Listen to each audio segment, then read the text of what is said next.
Tennis விளையாட்டு வீரர் ராதிகா யாதவ் சுட்டு கொலை செய்த சம்பவம் அதிர்ச்சியை ஏற்படுத்தியிருக்கு. இந்த சம்பவத்துல தந்தையின் வாக்கு மூலம் அதிர்ச்சி தகவலும் ஏற்படுத்தியிருக்கு. முன்னாள் டென்னிஸ் வீராங்கனை ராதிகா யாதவை அவரது தந்தை சுட்டு கொலை செய்த சம்பவம் தொடர்பாக அதிர்ச்சியூட்டும் தகவல்களும் வெளியாகி இருக்கு.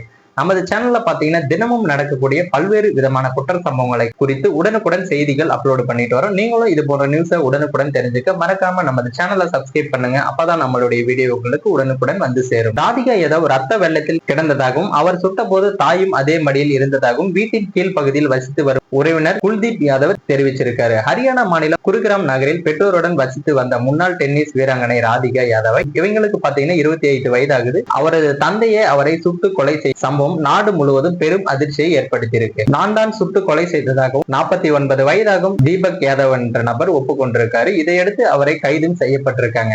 ராதிகா யாதவ் கடந்த ஆண்டு ஒரு சுயாதீன கலைஞருடன் இசை வீடியோ ஒன்றில் இடம்பெற்றிருக்காரு. இந்த இசை வீடியோ வீட்டில் பதற்றை தூண்டியிருக்கலாம் என்றும் இந்த கோணமும் விசாரிக்கப்படும் என்று காவல்துறை அதிகாரிகள் தெரிவிச்சிருக்காங்க. இந்த நிலையில அதே வீட்டின் கீழ்த்தளத்தில் குடும்பத்துடன் வசித்து வந்த ராதிகா யாதவனின் தந்தை தீபக் யாதவனின் சகோதரர் குல்தீப் யாதவ் காவல் நிலையத்தில் அளித்த புகாரில் தீபக் அவரது மனைவி மஞ்சு மற்றும் மகள் ராதிகா ஆகியோர் வீட்டின் முதல் மாடியில வசித்து வந்தாங்க. நான் எனது குடும்பத்தினருடன் தரைத்தளத்தில் வசித்து வருகிறேன். வியாழக்கிழமை காலை 10 மணி அளவில் திடீரென பலத்த வெடி சத்தம் கேட்டதை அடுத்து நான் முதல் மாடிக்கு சென்றேன். அங்கு சென்ற போது எனது சகோதரியின் மகள் ராதிகா சமையல் அறையில் ரத்த வெள்ளத்தில் கிடப்பதை பார்த்தேன். மேலும் ரிவால்வர் வரவேற்பறையில் கண்டெடுக்கப்பட்டது என என் மகன் பியூஷ் யாதவும் முதல் மாடிக்கு விரைந்தார். நாங்கள் இருவரும் ராதிகாவை எங்களது காரில் அழைத்துக் கொண்டு ஆசியா மரியங்கோ மருத்துவமனைக்கு கொண்டு சென்றோம். அங்கு மருத்துவர்கள் அவர் இறந்து விட்டதாக அறிவித்தாங்க எனவும் கூறியிருக்காரு. மேலும் அவர் ராதிகா ஒரு சிறந்த டென்னிஸ் வீராங்கனை, அவர் பல கோப்பைகளையும் வென்றிருந்தார். அவர் ஏன் கொலை செய்யப்பட்டார் என்று எனக்கு ஆச்சரியமாக இருக்கிறது. என் சகோதரனுக்கு உரிமம் பெற்ற 32 போர் ரிவால்வர் உள்ளது. அது அங்கே கிடந்தது. துப்பாக்கி சூடு நடந்த போது ராதிகாவின் தாய் மஞ்சு யாதவ் வீட்டின் முதல் மாடியில் இருந்தாங்க எனவும் கூறியிருக்காரு. முன்னதாக சம்பவம் குறித்து செய்தியாளர்களிடம் பேசிய குருகிராம் காவல்துறை செய்தி தொடர்பாளர் ராதிகா முதல் மாடியில் சமையல் அறையில் உணவு சமைத்துக் கொண்டிருந்த போது மதியம் 2 மணி அளவில் இந்த சம்பவம் நடந்திருக்கிறது. சம்பவம் நடந்த போது தீபக் அவரது மனைவி மற்றும் மகள் மட்டுமே வீட்டில் முதல் மாடியில இருந்தாங்க. சம்பவம் நடந்த நேரத்துல அவர்களின் மகன் தீரஜ் அங்கு இல்லை.